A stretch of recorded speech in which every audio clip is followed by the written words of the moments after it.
Hi, welcome to a video about kitchen vocabulary. I don't really have a kitchen.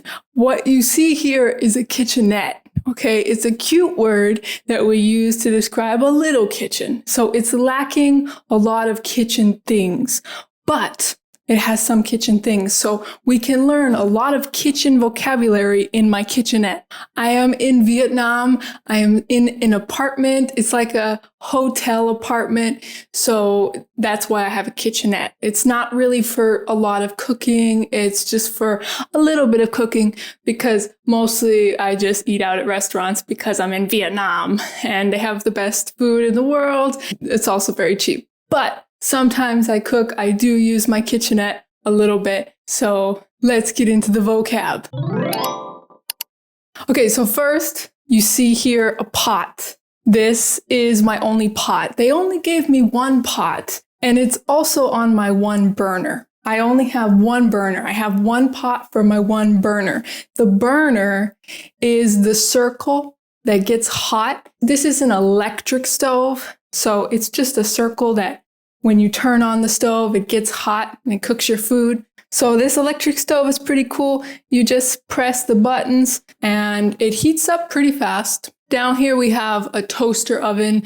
I have never used it and I'm probably not going to use it. It's good for like heating stuff up, like heating up sandwiches, like toasting bread. So we call it a toaster oven, usually just for toasting things. It's like not really like cooking, but just a little bit warm, a little toasted. I don't have a toaster here, but that's when you have slices of bread and you put them in the toaster and you press down the thing and then they pop up. They pop up when they're done. Well, that is what we call a toaster, but this is a toaster oven. So you open the door and you have a tray probably, and you put stuff on there and pop it in the toaster oven.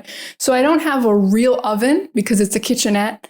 I have a toaster oven, but that's pretty good for a kitchenette. This is what we call the counter or the countertop. This is where we do a lot of the food cutting. You know, we have a cutting board. We have a wooden cutting board, the best kind. You can put it on the countertop and you can take a knife, or maybe I have a big knife, and we cut the food.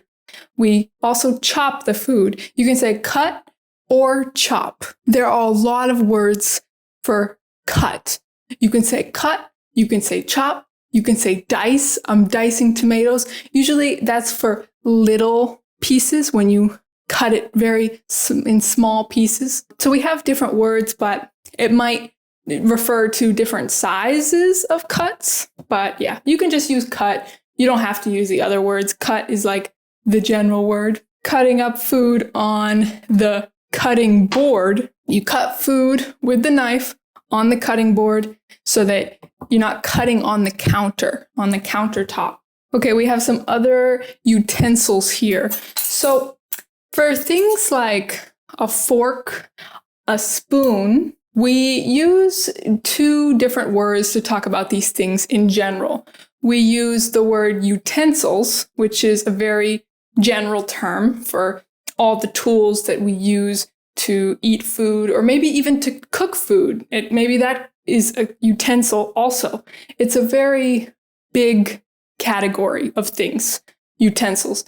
We also have another word that is silverware. Silverware is a bit more specific. It's usually just for forks and spoons and knives, but utensils can be a bigger category.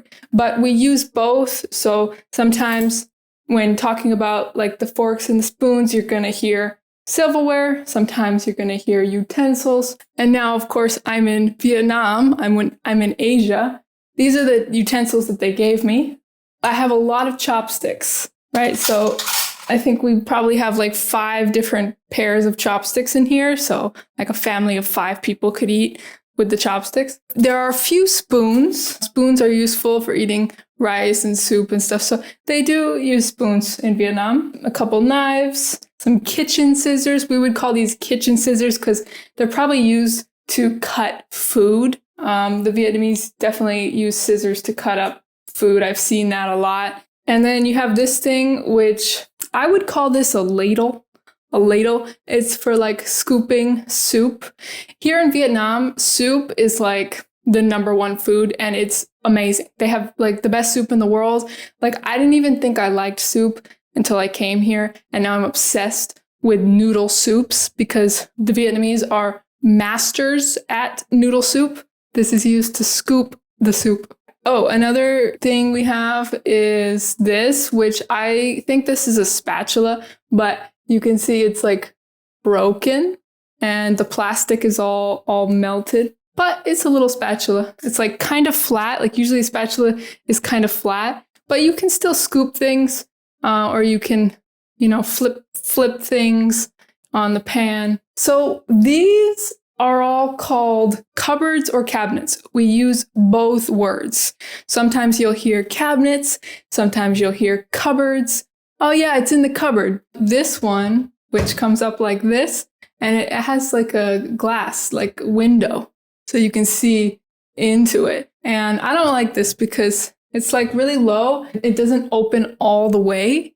It only opens like halfway. So then I have to really you're just supposed to grab what you need. But so they gave me 2 pans. This is a pan. They gave me 2 of them. When we cook stuff in the pot, usually what we're doing is boiling it, right? If you're cooking things with water in the pot, you're boiling the food. If you cook stuff on a pan, maybe you're sautéing it, maybe you're frying it, maybe you're doing a stir fry. We don't always use the terms perfectly correctly. We just say what feels right in the moment. So something crazy, they gave me 3 strainers, but they're all a little different. Like this one has really small holes. This one has the slits or lines. This one has like little circles or ovals. 3 different strainers, but I would call them all a strainer. I don't know why I need 3 strainers, especially in a kitchenette. The only thing I can think of is that the Vietnamese, they eat a lot of vegetables. So maybe they are like putting the vegetables in here and like washing them. Maybe that's why. The crazy thing is I don't have a plate. They didn't give me a plate, but I have an example for you. I have a plastic plate that I got from like a restaurant or something. And I wanted to use this to teach you guys something. So in general, in modern US English, we call this a plate, right? But you've probably heard the word dish. Why do you sometimes hear dish and sometimes you hear plate? Well, both words are technically correct, but dish is a little bit older. My great-grandmother used to say that word all the time. My grandmother also calls it a dish often. I don't remember my mom saying it very often, so I think that dish became less common in my parents' generation. And now with my generation, we rarely say dish when we're talking about the plate specifically. However, because dish was the word, the common word for so long, a lot of our other terms use dish. So for example, when you wash everything, when you wash the plates, when you wash the bowls, when you wash all the stuff, you say you're doing the dishes, right? So when we're washing everything, the plates, the bowls, the spoons, the forks, we say, I'm doing the dishes. Did you do the dishes today? We never say do the plates. That sounds very strange, even though it should be the same, but it's not. And the soap that we use, we call it dish soap.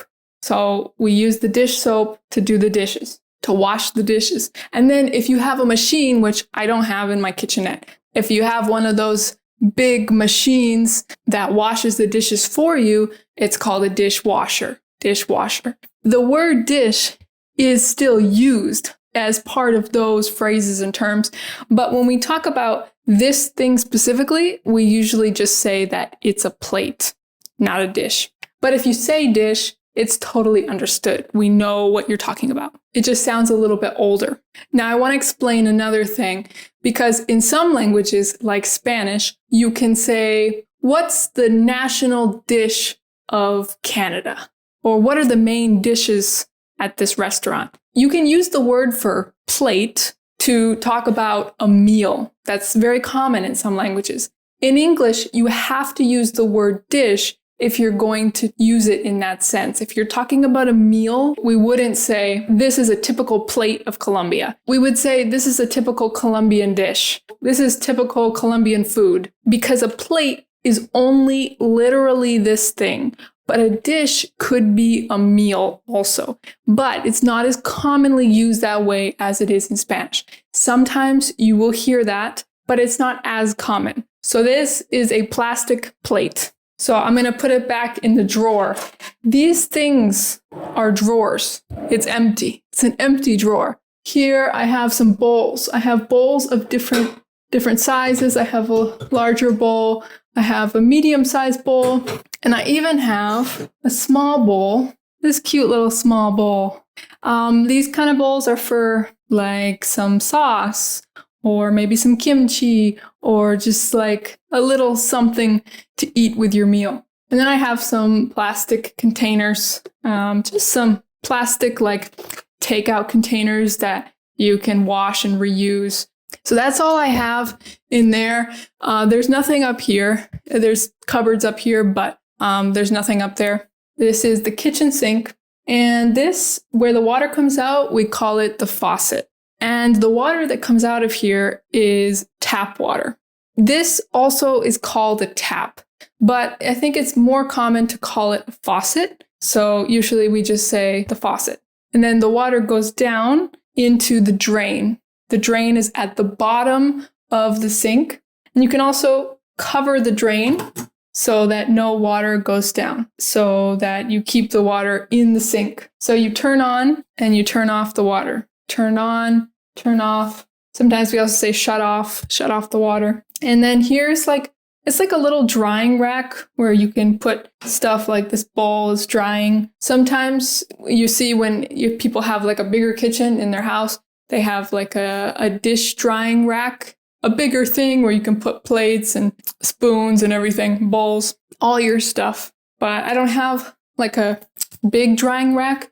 I just have this little thing here. And yeah, because it's a kitchenette. It's mini, it's cute. And then here, you can't see, but under here I have a washing machine and some dish towels. So this is actually just from the bathroom. It's just like a bath towel, not a bath towel, but it's like a hand towel. But I'm using it for the kitchen because I want to. So this is like a kitchen towel, a hand towel, just for drying things. And then I'm using this as like a dish rag.